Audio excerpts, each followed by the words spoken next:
అందరికీ నమస్కారం. కార్తీక మాసం పూర్తయిపోతుంది. కార్తీక పురాణం చాలా శ్రద్ధగా చదువుకున్నాం మనం. కార్తీక మాసం తర్వాత వచ్చే మార్గశిర మాసంలో ధనుర్మాస ప్రారంభం అవుతుంది. ఈ ధనుర్మాసం కోసం తిరుపావైకి బదులుగా భాగవత కథాసుధని రోజుకొక కథగా కృష్ణగాథల్ని చెప్పుకుందాం. ఈ కార్తీక పురాణం ఎంత శ్రద్ధగా విని ఆదరించారో అదే రకంగా ఈ భాగవత కథాసుధను కూడా అందరూ ఆస్వాదిస్తారని అనుకుంటున్నాను. నమస్కారం. రమగారు, ఏదైనా ప్రసిద్ధిగాంచిన స్వయంభూ శైవక్షేత్రం గురించి మాట్లాడుకుందామండి ఈరోజు. తప్పకుండా జయ. ఉత్తరాంధ్రలో అంటే మనం వైజాగ్ దాటిన తర్వాత అంతా ఉత్తరాంధ్ర అనుకుంటాం. ఈ ఉత్తరాంధ్రలో చాలా శైవక్షేత్రాలు ఉన్నాయి, అంటే ప్రసిద్ధిగాంచినవి. ఈ ప్రసిద్ధిగాంచిన శైవక్షేత్రాల్లో శ్రీముఖలింగేశ్వరుడు చాలా అద్భుతమైన దర్శనం ఇచ్చే స్వామి. అయితే శ్రీముఖలింగం ఆ ఊరి పేరే శ్రీముఖలింగం. అయితే చిత్రంగా ఉంది కదా, శ్రీముఖలింగం అనగానే ఏదో దేవుడి గురించి చెప్తున్నట్టు అనిపిస్తుంది. ఊరి పేరే అదిగా ఉంది. ఇప్పుడు మన భద్రాచలం ఉంది, రాముడి గుడి అని తెలుసుకుంటాం మనం, అంతేగాని రాముల వారి పేరే దానికి లేదు కదా. ఈ క్షేత్రానికి ప్రత్యేకంగా ముందు కళింగపట్నము అలా ఏదో పిలిచేవారట ఆ ఊరిని. ఈ స్వామి వెలిసిన తర్వాత, ఆయన ప్రఖ్యాతి పొందిన తర్వాత ఆ ఊరిని శ్రీముఖలింగంగానే పిలవడం మొదలుపెట్టారు. ఈ ముఖలింగం అంటే ఈ పేరులో ఏముందో నిజంగా అక్కడ అదే ఉంది. శివలింగమే ముఖ రూపంలో మనకి దర్శనమిస్తుంది. మనము చూడండి, పడుకున్న శివుడి గురించి ఒకసారి చెప్పుకున్నాం, అక్కడి నుంచి పెద్ద శివలింగం గురించి కూడా ఒకసారి చెప్పుకున్నాం. ఇది ఇంకో ప్రత్యేకత కలిగిన శివలింగం అన్నమాట. మళ్ళీ ఇక్కడున్న శివలింగము రాతితో చేయబడింది కాదు జయ, రాతితో చేయబడింది కాదు. విప్ప చెట్టు మొదలు నుంచి వచ్చాడు ఆయన. చెట్టు మొదలు అంటే వృక్ష సంబంధమైందనే కదా, చెక్క అనుకోవాలి మనం, చెట్టు నుంచి వచ్చేదే కదా చెక్క. అయితే ఒక విప్ప చెట్టుని నరికితే అందులో నుంచి ఉద్భవించిన లింగం కానీ పూర్తిగా రాతి లింగం కాదు. తెల్లగా ఉంటాడు స్వామి, తెల్లగా ముఖం కనపడుతుంది. ముక్కు, కళ్ళు, పెదిమలు కనిపిస్తాయి, ముఖ రూపంలోనే కనిపిస్తుంది. బాగా కళ్ళు విశదంగా అయితే తెలియదు కానీ ఖచ్చితంగా ముఖం కనపడుతున్నట్టే ఉంటుంది. అంటే మనకి చూడండి వేగ్గా కనపడుతుంది సార్, అట్లాంటి దర్శనం ఇస్తాడనమాట. అయితే ఈ శ్రీముఖలింగం తాలూకు గుళ్ళు చాలా విచిత్రంగా ఉంటాయి. దేవాలయాలు ఏంటంటే ఉత్కళ సాంప్రదాయాన్ని అనుసరించి ఉన్నట్టుగా కనిపిస్తాయి. మనకి ఒరిస్సాలో ఈ మన జగన్నాథ స్వామి దేవాలయం కానీ, కోణార్క్లో కూడా కోణాలుగా ఉండే దేవాలయాలు ఉంటాయి. మన దగ్గర దేవాలయాలు ఒక రకంగా ఉంటాయి, ఒరిస్సాలో ఇంకోలా ఉంటాయి కదా. అట్లా ఉత్కళ సాంప్రదాయాన్ని కలిగిన దేవాలయంగా కనిపిస్తుంది అనమాట. అసలు మన దక్షిణ భారతదేశంలో రాతితోటి నిర్మింపబడిన ఏకైక దేవాలయంగా ఈ శ్రీముఖలింగేశ్వరుడి దేవాలయమే చెప్తారు. రాతి కట్టడం లాగా కనపడుతుంది అనమాట. అయితే బాగా వసతులు లేవు, ప్రత్యేకమైన దేవాలయమే కానీ వసతులు తక్కువగా ఉన్నాయి. పెద్దగా దానికి చాలా ఎక్కువ వసతులు, చాలా తీర్థ ప్రజలాగా జనం వచ్చినప్పటికీ పెద్దగా వసతులు అయితే ఆ ఊర్లో లేవు. అయితే ముఖలింగేశ్వరుడి స్వామి ఎలా వచ్చాడో చెప్తాం. ఆలయ చరిత్ర ఇది మధుకేశ్వరుడు అంటారట ఈ స్వామి వారిని. మధుకేశ్వరుడు అని ఎందుకంటారంటే, మధుకము అంటే విప్ప చెట్టు. ఈ విప్ప చెట్టుకి కథకి చాలా పూర్వకాలపు ఐతిహ్యం, కృతయుగం నాటి దీని గురించే చెప్తారు. ఈ దేవాలయానికి వెనకగా కొంచెం దూరంలోనే వంశధార నది ఉంది.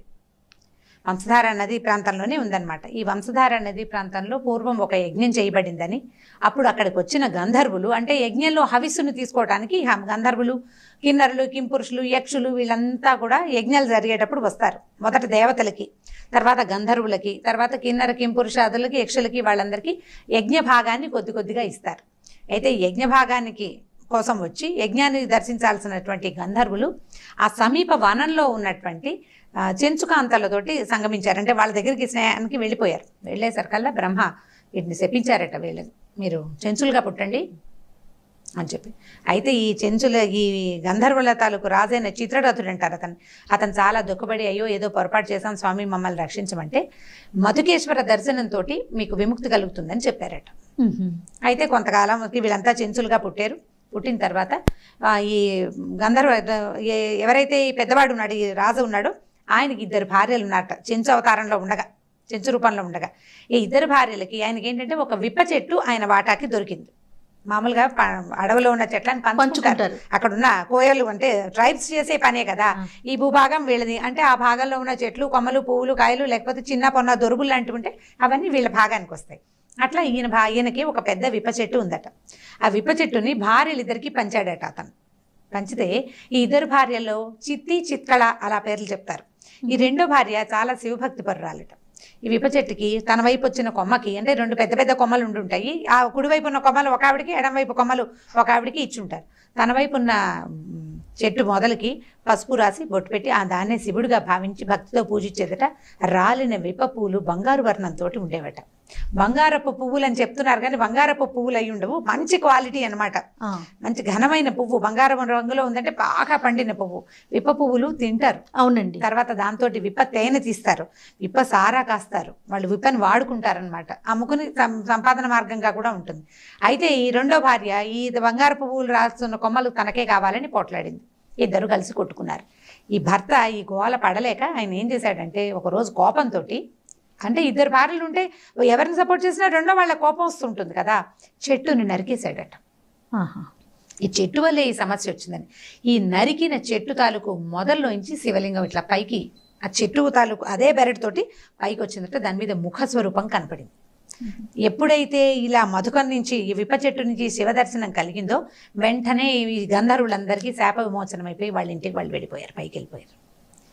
అట్లా ముఖ దర్శనం చూపించినటువంటి స్వామికి మిగిలిన అంతా చుట్టుపక్కల ప్రజలంతా సేవించుకున్నారు ఆ స్వామిని. తర్వాత కాలంలో ఇది 8వ శతాబ్దంలో గంగచాళుక్య వంశానికి చెందిన రాజు ఈ దేవాలయం కట్టించారు. దేవాలయం కట్టిస్తే ఇది ఎట్లా ఉందంటే మధ్యలో ఉండి కొంచెం త్రికోణంగా మొత్తం మూడు శివాలయాల్లాగా మనకు కనపడతాయి. ఈ 3 శివాలయాల్లో ఒకటి ఆయన కట్టారు. రెండోది ఆయన కుమారుడు భీమేశ్వరుడు అనే స్వామిని స్థాపించాడట. అక్కడి నుంచి తర్వాత కాలంలో చంద్రుడు సోమేశ్వర లింగాన్ని ప్రతిష్ఠించాడని, నవగ్రహాల రూపంగానే ఆ శివలింగం అక్కడ ఏర్పడిందని చెప్తారు. ఇట్లా 3 దేవాలయాలండి. చుట్టూతా బోలెడన్ని దేవాలయాలు ఉన్నాయి జయ. ఆ క్షేత్రాన్ని కోటిలింగ క్షేత్రం అంటారట. కోటికి ఒకటి తక్కువగా లింగాలు ఉన్నాయట ఆ క్షేత్రం చుట్టుపక్కల. ఎన్నో చిన్నవి పెద్దవి, కోటికి ఒకటి తక్కువ. చూడండి ఆ మొత్తం అంటే కొన్ని ఒక 15-16 కిలోమీటర్ల రేడియస్లో ఉన్నవి అయి ఉంటాయి బహుశా, అట్లా చెప్తారనమాట. ఈ ముఖలింగేశ్వరుడు వెలిసిన తర్వాత ఈయన కట్టారు, గంగచాళుక్య వంశానికి చెందిన రాజు కట్టారు. అంతకు ముందు ఈ ఊరిని కళింగపట్నము, కళింగ దేశము అట్లాంటి పేర్లతోటే పిలిచేవాళ్ళు. దానికి సంబంధించిన రకరకాల శాసనాలు కూడా అక్కడ దొరుకుతున్నాయి. మనకి గబుక్కున్న ఫోటో చూడంగానే ఇది జైన్ టెంపుల్ ఏమో అన్న అనుమానం వస్తుంది కట్టడాన్ని బట్టి, కానీ మామూలు విధానాల్లోనే జరుగుతాయి. ఈ శివరాత్రికి 3 రోజులు చాలా అత్యద్భుతమైన ఉత్సవం చేస్తారట అక్కడ. ఈ 3-4 రోజుల ఉత్సవం తర్వాత చక్రస్నానం అని చేస్తారట. అంటే ఈ స్వామివారిని బహుశా ఆ వెనకాల వంశధార నదిలో ఆయన్ని స్నానం చేయిస్తారు. ఆ రోజు తీర్థానికి ఎక్కడెక్కడ ప్రజలు వస్తారట. ఆ స్వామితో పాటు వంశధారలో మునిగితే జబ్బులు నయమవుతాయని బాగా నమ్ముతారు. ఇది ఉందా. అక్కడి నుంచి ఈ స్వామి మధ్యలో ఉన్న దేవాలయానికి చుట్టుపక్కల అష్టదిక్పాలక లింగాలు ఉన్నాయని చెప్తారు. తర్వాత వినాయకుల విగ్రహాలు కూడా ఉన్నాయి. ఈ గుడి దేవాలయం తాలూకు స్కల్ప్చర్ శిల్పకళ అత్యద్భుతంగా ఉంటుంది. చాలా రకాల శిల్పాలు కనిపిస్తాయి. వరాహావతారం కనిపిస్తుంది, నరసింహావతారం కనిపిస్తుంది. ఇక ఎన్ని రకాల శిల్పాలు ఉన్నాయో, కానీ మంచి అంటే బాగా మెయింటైన్డ్గా అనిపించదు. ఒక రవ చిన్న పాతబడిన ఇదే కనిపిస్తోంది అనమాట. ఆర్కియాలజీ డిపార్ట్మెంట్ వాళ్ళు కానీ, టూరిజం వాళ్ళు కానీ, అంటే టూరిజం శాఖ ఇప్పుడు ఇంతమంది 100,000 లక్షల మంది వస్తున్న పర్యాటకులు బాగా ఉన్నప్పుడు ఇంకో కొంచెం బాగా దాన్ని ఇంకా బాగా ప్రజెంట్ చేస్తే బాగుంటుందేమో అని అనిపిస్తుంది. అంటే వసతులు పెంచాలి, కొంచెం మెయింటెనెన్స్ బాగుండాలి. ఇంకా బాగుంటే ఇంకా జనాలు అంటే దేశ విదేశాల నుంచి వస్తారు. ఎందుకంటే ఈ స్కల్ప్చర్ ఆ శిల్పకళే అత్యద్భుతంగా ఉంది. పైగా శివలింగానికి స్వయంభువు ఈ ఒక చిన్న ముసుగు లాంటిది వేస్తారు జయ ఆ లింగానికి, కానీ ముక్కు భాగం మనకి స్పష్టంగా కనపడుతూ ఉంటుంది, తెల్లగా ఉంటుంది శివలింగం. మనం వెళ్ళినప్పుడు పూర్తిగా ముఖ దర్శనం కలగదా? చేయిస్తారు అంటే పొద్దుట అభిషేక వేళలో తీస్తారు. తర్వాత ఒక చిన్న కవచం లాంటిది ఇదేస్తారనమాట. ఎప్పుడు అభిషేకం జరుగుతూనే ఉంటుందట. మామూలుగా మనకి చెక్క కదా, అంటే వృక్ష సంబంధమైనది కదా, ఏమైనా పాడవుతుందేమోననేమి అనిపించదు జయ. ఇది ఎప్పటి నుంచో ఉంది కదా, ఎన్ని యుగాల నాటితో కదా, అయినా కూడా చక్కగానే ఉంటుంది. ఈ మధ్యలో ఉన్న ఎక్కడైతే విప్ప చెట్టు నుంచి వీరు స్వామి బయలువెళ్ళాడో దాన్ని మధుకేశ్వర స్వామి అంటారు. శ్రీముఖలింగేశ్వరుడు అంటారు, మధుకేశ్వర స్వామి అంటారు. యువతలో ఉన్న రెండోది ఒకటి భీమేశ్వర స్వామి, మూడోదేమో సోమేశ్వర స్వామి. చుట్టుపక్కలంతా వినాయకుడు, తర్వాత ఏమో నవగ్రహ లింగాలు అంటే యమలింగము అలాంటివి కూడా ఉన్నాయి. నవగ్రహాలు మనకు ఉన్నాయి కదా, ఈ 8 దిక్పాలక లింగాలు అంటే 8 దిక్కుల 8 ఇవి ఉన్నాయన్నమాట. అయితే ఇక్కడ ఈ 8 పక్కల 8 తీర్థాలు ఉన్నాయని చెప్తారు. దీనికి ఒక 40-50 సంవత్సరాలకు ఒకసారి నక్షత్ర గ్రహ కూటమి వల్ల ఏర్పడేటువంటి అష్టతీర్థ మహారాజ యోగం అనే ఒక ఇది వస్తుంది. అంటే మనం ఇప్పుడు ఇలాంటివి విచిత్రంగా సినిమాలలోనే వింటున్నాం, మామూలుగా మనకు తెలీదు. ఇప్పుడు ఇదివరకటి కంటే ఇప్పుడు మనకి అవేర్నెస్ ఎలా పెరిగిందంటే యూట్యూబ్ ద్వారానే అని చెప్పాలి. ఈ నక్షత్రము అంటే సూర్యుడు ఈ రాశి నుంచి ఈ రాశిలోకి మారినప్పుడు, ఈ వారము, ఈ నక్షత్రము, ఈ గ్రహయోగ కూటమి జరిగినప్పుడు ఇప్పుడు మనం ఇది ఏదైనా పూజ చేసుకుంటే ఫలిస్తుంది, అలాంటివి ఈ మధ్య కాలంలోనే వింటున్నాం. ఇది వరకు మాకేం సోషల్ మీడియా అవేర్నెస్ వల్ల వచ్చింది. ఇక్కడ కూడా 40-50 సంవత్సరాలకు ఒకసారి వస్తుందట. స్వాతి నక్షత్రము, పౌర్ణమి, ఆదివారము ఇట్లా కలవాలన్నమాట. అది కలిసినప్పుడు ఇది చాలా అత్యద్భుతమైన ఇవి జరుగుతాయి అన్నమాట. అంటే స్థల పురాణంలో చెప్పబడింది ఇది. అష్టతీర్థ మహారాజ యోగం సంభవించినప్పుడు ముందే ఒక నెల 2-3 నెలల ముందు లేదా ఒక 6 నెలల ముందే మనకి పురాణం మనకు తెలుస్తుంది కదా పంచాంగం ద్వారా. ఇప్పుడు ఈ సంవత్సరంలో ఎప్పుడెప్పుడు గ్రహణాలు రాబోతున్నాయి, పౌర్ణమి ఎన్ని ఘడియలు ఉంటుంది, అదంతా మనకి పంచాంగం వల్లే తెలిసిపోతుంది కదా. ఈ పంచాంగం ద్వారానే ఈ మహారాజ యోగం ఏర్పడుతుందని తెలియజేస్తారు. ఇది ఎప్పుడో 40-50 సంవత్సరాల క్రితం ఒకసారి జరిగిందట. మళ్ళీ 2000 సంవత్సరంలో కూడా ఒకసారి చేశారు. 2008లోనే అనుకుంటున్నాను, నాకు అట్లా జ్ఞాపకం ఉంది. అప్పుడు చెప్పారు ఇలా ఒకటి జరుగుతుంది అని. ఆ చుట్టుపక్కల ప్రజలంతా వస్తారు, ఒరిస్సా నుంచి విపరీతంగా వస్తారు ఈ స్వామిని దర్శించడానికి. బార్డర్ అవడము అంటే ఈయన బాగా ప్రఖ్యాతి పొందిన స్వామి అనమాట. అక్కడ ముఖలింగ దాని మీద ఒక శ్లోకం కూడా ఉంది జయ. కాశీలో నివాసము, గంగా స్నానము, శ్రీశైల శిఖర దర్శనము, శ్రీముఖలింగేశ్వరి ముఖ దర్శనము చేసిన వాడికి పునర్జన్మ ఉండదు అని. కాశీవాసం, కాశీలో నివసించడం. ఇది వరకు కాశీవాసం అంటే ఏం చేసేవాళ్ళం, ఇక్కడి నుంచి యాత్రకి వెళ్ళేవాళ్ళు చిన్నపిల్లలు, వాళ్ళు వెళ్ళేవాళ్ళు కాదు, మధ్య వయస్కులు కాకుండా సమీప వృద్ధులు అంటే వృద్ధాప్యానికి దగ్గరగా వెళ్ళిన వాళ్ళే ఈ ప్రయాణం అంతా చేసి ఎలాగోలాగా కాశీకి చేరేవారు. కాశీయాంతు మరణాన్ని ముక్తి అని చెప్తారు. కాశీలో మరణం ముక్తికి అందుకని అక్కడ ఉండిపోయేవారు. క్రమంగా ఎప్పుడో అయిపోయేది అనమాట. అయితే ఇది ఒక పద్ధతి. అక్కడి నుంచి మనం శ్రీశైల శిఖరం చూడడానికి శ్రీశైలంలో దర్శనం చేసుకుంటాము. దాన్ని దూరం నుంచి శిఖర దర్శనం చేస్తాం. ఈ శిఖర దర్శనం ఎవరికి కనపడదంటారు జయ, చాలా తక్కువ మందికి కనిపిస్తుంది. ఇప్పుడు ఇవి సులువైనాయి. కాశీవాసం అంటే 9 రోజులు కాశీలో నివసిస్తే ఈ గర్భంలో నివసించినట్టుగా మనం 9 నెలలు గర్భంలో ఉంటాం, అట్లా 9 రోజులు కాశీలో నివసిస్తేనే మనకి పునర్జన్మ ఉండదని ఒక శాస్త్రం. ఇప్పుడు అందుకని మన దగ్గర నుంచి ఎంతమంది వెళ్తారో 9 రోజులు ఉంటారు. ఇంకొకరు చెప్పారు 9 నెలలు కూడా ఉండాలని. 9 నెలలు కాశీలో ఉండడం కొంచెం కష్టసాధ్యమైన సంగతే, కానీ వెళ్తూనే ఉన్నారు చాలా మంది పెద్దవాళ్ళు. ఇప్పుడు ఇదంతా సోషల్ మీడియా వల్లే. ఇదివరకు ఇంత తెలియదు, ఇప్పుడు బాగా తెలుసుకుంటున్నాం. పెద్దవాళ్ళు చాలా మంది మహానుభావులు చక్క మంచి మంచి సంగతులు చెప్తున్నారు. అవకాశం ఉన్న వాళ్ళు చేస్తాము, ఎవరికి అవకాశం ఉంటే వాళ్ళు. ఇక్కడి నుంచి వెళ్ళడం, అక్కడికి వెళ్ళి ఉండడము, ఆ తర్వాత ఈ కాశీ స్నానము, కాశీ నివాసము, తర్వాత గంగా స్నానం. గంగా స్నానం అంటే మనం హరిద్వార దగ్గర నుంచి ఎక్కడికి వెళ్ళినా గంగా స్నానం కుదురుతుంది. మూడోది ఏంటి, శ్రీశైల శిఖర దర్శనం. ప్రయత్నం చేస్తాం, భగవంతుడు అనుకూలిస్తే శిఖర దర్శనం కుదురుతుంది మనకి. ఇక 4వది శ్రీముఖలింగేశ్వరుడి ముఖ దర్శనం. పొద్దున్నే ముందు రోజు రాత్రి ఎప్పుడో చేరిపోయి అక్కడ ఏదో రకంగా కష్టపడి ఉండి పొద్దున్నే అభిషేకం చేసే వేళ కనుక ముఖ దర్శనం చేస్తే మనకి భగవంతుడు ముక్తిని ప్రసాదిస్తాడు. ఈ 4 కుదుర్చుకునే ప్రయత్నం చేస్తే ఎంతో బాగుంటుంది. అయితే ఇక్కడ జరిగే రకరకాల ఉత్సవాలంటే శివరాత్రికి, తర్వాత ఏమో కార్తీక మాసంలోనూ విశేషమైన పూజలు జరుగుతాయి. తీర్థ ప్రజలు వెళ్తూనే ఉంటారు. మనం వైజాగ్ వెళ్ళినప్పుడు దాని చుట్టుపక్కల ప్రాంతాలు ఒక 100-200 కిలోమీటర్ల లోపలే చాలా రకాల ప్రదేశాలే ఉన్నాయి. ఇప్పుడు ఇది శ్రీకాకుళం నుంచి 46-47 కిలోమీటర్ల దూరంలో ఉంది. శ్రీకాకుళం ప్లేస్ బాగుంటుంది కదా, మనం శ్రీకాకుళంలో స్టే చేసి అంటే అక్కడ ఉండి అక్కడి నుంచి ఈ స్వామిని దర్శనం చేసుకోవచ్చు. ఓకే, సో దర్శించదగ్గ క్షేత్రాల్లో శైవ క్షేత్రాల్లో ఈ మన శ్రీముఖలింగేశ్వరుడు కూడా తప్పకుండా ఆ స్వామిని చూడవలసిందే. అంటే పాతకాలపు రాజులు కట్టిన కట్టడాలు, అసలు ఆ కట్టడము దాని దగ్గరికి వెళ్తుంటే ఒక ఆధ్యాత్మిక భావన వస్తుంది. మామూలుగా శైవ క్షేత్రాల్లో విష్ణు ఆలయాలు ఉండటం, విష్ణు క్షేత్రాల్లో శివాలయాలు ఉండటం మనం చూస్తూనే ఉంటాం. ఇక్కడ ఈ శివాలయానికి ఎక్కడైతే ఈ మధుకేశ్వర స్వామి దేవాలయం ఉందో దీనికి కొంచెం ఎదురుగుండా కొంచెం అవతలకి కొండ మీద పద్మనాభ స్వామి దేవాలయం ఉంది.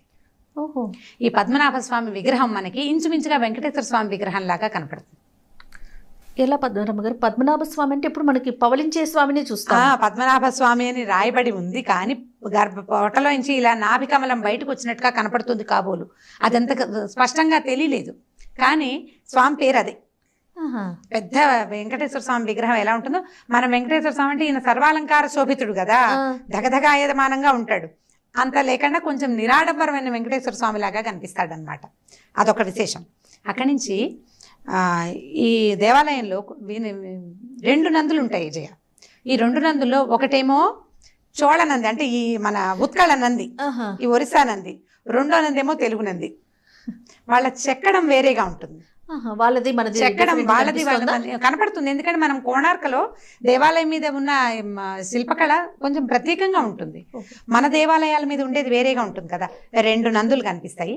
అక్కడి నుంచి ఇక్కడికి వెళ్ళిన వాళ్ళందరూ ఒక ప్రత్యేకతను చూస్తారు. ఏంటంటే ఈ శివలింగ స్వామి ఉన్నాడు, ఈయన వెనకాల ఒక గోలెం కనపడుతుంది జయ. మట్టి గోలెం అంటారు దాన్ని. మన ఒక పెద్ద పాత్ర అనుకోండి. గోలెం అంటే ఇప్పుడు గంగాళం లాంటిది. ఆ పక్కన గోలెం అంటారు దాన్ని. ఒక భక్తుడట ఆయనకి సంతానం కలిగితే ఒక మట్టి పాత్రని స్వామికి బహుకరిస్తానని దండం పెట్టుకున్నాడట. ఎవరి శక్తి అనుసారంగా వాళ్ళు చేస్తారు కదా. ఏనాటి సంగతోనట ఇది. అప్పటికి ఆయన శక్తి అది పాపం. ఏదో పైగా ఇది ఏంటంటే వీళ్ళంతా కొంచెం ట్రైబల్ ఏరియా అలా ఉంది, బీదవాళ్లే జనులు. ఏం చేశాడంటే ఒక పెద్ద పాత్రని, మట్టి పాత్రని చేయించి పట్టుకొచ్చాడట. పట్టుకొస్తే ఈ దేవాలయంలోకి వెళ్ళాల, అది ద్వారం సరిపోలేదు. ఏం చేయాలి, ఆయన చాలా దుఃఖపడి ఆ గోళాన్ని అక్కడే వదిలిపెట్టి అయ్యో దేవుడు సమర్పించాలనుకున్నాడు, అంటే సేవకి ఇవ్వాలనుకున్నాడు అనమాట. కుదరలేదు. మర్నాడు పొద్దున పూజారులు చూసేసరి కల్లా ఈ గోళం స్వామివారి వెనక్కి చేరిపోయిందట. అద్భుతం కదండి, అద్భుతం. అక్కడ మరి ఎప్పుడు స్థల పురాణాలు ఎట్లా ప్రత్యేకత సంతరించుకుంటాయి, ఇలాంటి విషయాల వల్లే భక్తులకి ఆసక్తి, విశ్వాసము, భక్తి విశ్వాసాలు పెరగాలంటే ఏదో ఒక జరగాలి కదా ఒక విషయం. అక్కడ జరిగింది ఇది. ఆ వెనకాల స్వామి, ఈ శివలింగానికి వెనకాల ఒక మట్టితోటి చేసిన పెద్ద పాత్ర గంగాళం లాంటిది ఇప్పటికీ కనపడుతూ ఉంటుంది. అయితే ఈ పంచాయతన క్షేత్రంగా చెప్తారు దీన్ని. మామూలుగా మనం శివ పంచాయతనం, విష్ణు పంచాయతనం అని చెప్తారు. గౌరీ పంచాయతనం కూడా. పంచాయతనం అంటే 5 ఉంటారు. పంచాయతనం అంటే 5 అని అర్థమవుతుంది కదా. శివుడు, విష్ణువు, తర్వాత ఏమో అంబిక, సూర్యుడు, తర్వాత వినాయకుడు. ఇప్పుడు శివుడు ప్రధాన దైవం అనుకోండి. ఇక్కడ శివుడు మధ్యలో ఉంటాడు. మిగతా వీళ్ళు 4 పక్కల 4 దిక్కుల్లోనూ 4 ఉంటారు.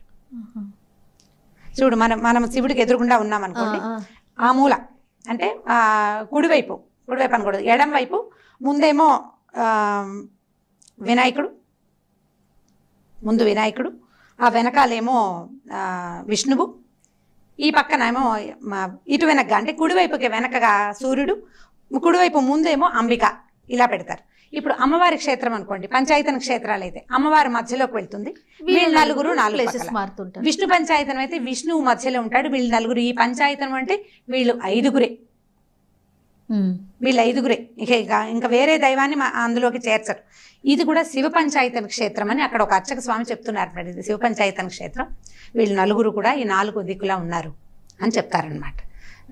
అత్యద్భుతమైన దర్శనాలలో ఈ ముఖలింగేశ్వరుడి దర్శనం కూడా ఒకటి. ఈ నేను చెప్పిన శ్లోకం ఒకటి ఉంది కదా, కాశీవాసము, గంగా స్నానము, శ్రీశైల శిఖర దర్శనము, ఇక శ్రీముఖేశ్వరుడి ముఖ దర్శనము, ఈ 4 తప్పకుండా చేయాలి. ఆల్రెడీ ఒక 2 చేసుకున్న పెద్దలు ఎవరైనా ఉంటే మిగతా 2 కూడా ఇది కూడా పూర్తి చేసేస్తే. ఎందుకంటే గంగా స్నానము, ఈ కాశీ స్నానం, కాశీ యాత్ర చేసిన వాళ్ళు శ్రీశైలం చూసే ఉంటారు. ఈ ముఖలింగేశ్వరుడి దర్శనం కూడా చేస్తే పునర్జన్మ లేని ముక్తి లభిస్తుందని అక్కడ ఐతిహ్యం. ప్రత్యేకమైన దేవాలయాల గురించి మనం మాట్లాడుతూనే ఉన్నాం కదా. ఇది శ్రీకాకుళం దాకా వెళ్తే అక్కడి నుంచి సింపుల్ గానే వెళ్ళిపోవచ్చు. శ్రీకాకుళంలో స్టే చేసి స్వామిని దర్శించుకోవచ్చు. మన అభిషేకం ఏ వేళల్లో జరుగుతాయి అవన్నీ వివరాలు ఎలాగో వెబ్సైట్లలో కూడా కనపడుతూనే ఉంటాయి. ముందు అక్కడ స్టే చేయడానికి పెద్ద అవకాశాలు అయితే ఉన్నట్టుగా అనిపించటం లేదు. వీలు వెంబడి ఈ క్షేత్ర దర్శనం కూడా చేసుకోవచ్చు. మంచి చూడవలసిన ప్రదేశాల్లో శ్రీముఖలింగం కూడా ఉందన్నమాట. ఈ దేవాలయంలో ముఖలింగేశ్వరుడికి పక్కగా ఉన్న అమ్మవారు వారాహిదేవి. ఈ వారాహిదేవి ఎవరంటే మనం సప్తమాతృకలు అని చెప్తారు. అంటే 7 తల్లులు. 7 తల్లులు ఉన్నారు మనకి. ఈ 7 తల్లులు ఎక్కడి నుంచి వచ్చారంటే అమ్మవారి తాలూకు శక్తుల్లోనే ప్రపంచాన్ని నడిపించటానికి భగవంతుడు అంటే ఆవిడ నుంచి బయటకు వచ్చిన శక్తుల్ని మనం సప్తమాతృకలు అని చెప్తాం. ఈ సప్తమాతృకలు బ్రాహ్మి, వైష్ణవి, తర్వాత మాహేశ్వరి, కౌమారి, వారాహి, మాహేంద్రి, తర్వాత చాముండ. ఈ మొదటి శక్తి బ్రాహ్మి అని చెప్పి కదా, బ్రహ్మ నుంచి వచ్చిన శక్తి ఒక బ్రాహ్మి. వైష్ణవ శక్తి ఏమో వైష్ణవి, తర్వాత మహేశ్వర శక్తి రుద్రశక్తి ఏమో మాహేశ్వరి, తర్వాత ఏమో వారాహి అంటే ఏమో యజ్ఞవరాహమూర్తి నుంచి వచ్చిన శక్తి అట. అంటే ఈవిడ ఏంటంటే అన్నప్రదాయిని. ఆమెకి చేతిలో ఒక చేతిలో ఏమో హలం అంటే నాగలి, ఇంకో చేతిలో రోకలి ఉంటాయి. వారాహిదేవికి ఉండే లక్షణం అన్నమాట. అయితే ఈ అన్నము దాని పుట్టుక దాని పరిణామ క్రమాన్ని సూచించే దేవత. ఆమె మనకి అన్నాన్ని ఇస్తుందని దేవి పురాణం చెప్తుంది. ఆ అమ్మవారిని ఇక్కడ ప్రతిష్ఠ చేశారు. ఈ ముఖలింగేశ్వరుడికి పక్కనే ఉన్న అమ్మవారు అనమాట. ఈమెను చూడటము, ఆమెను కొలవటము, ఆమెకు నమస్కరించడం ఏంటంటే మనకి భవిష్యత్తులో ఎప్పుడు అన్నానికి లోటు లేనివాడే వారాహిని దర్శిస్తాడని, వారాహిని కొలుస్తాడని ఒక విధానం చెప్తారు. ఈ పక్కన ముఖలింగేశ్వరుని చూస్తాం, ఆయన చూస్తేనే ముక్తి వస్తుందని చెప్పాం కదా. ముక్తి వచ్చే లోపల మనకి ఆహారానికి లోటు లేకుండా ఉండడానికే ఈ వారాహి అమ్మవారిని ఇక్కడ ప్రతిష్ఠ చేశారని చెప్పుకుంటారు. ఈ అమ్మవారిని కూడా దర్శించవలసిన అమ్మవారు. ఎందుకంటే మనకి చాలా చోట్ల శివక్షేత్రాల్లో అమ్మవారు ఒక ప్రసన్నమైన రూపాల్లోనే మనం చూస్తాం.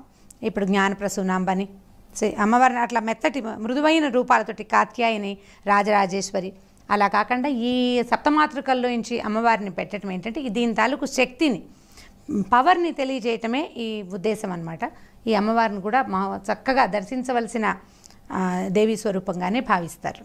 ఓకే రమ్మగారు, నమస్తే.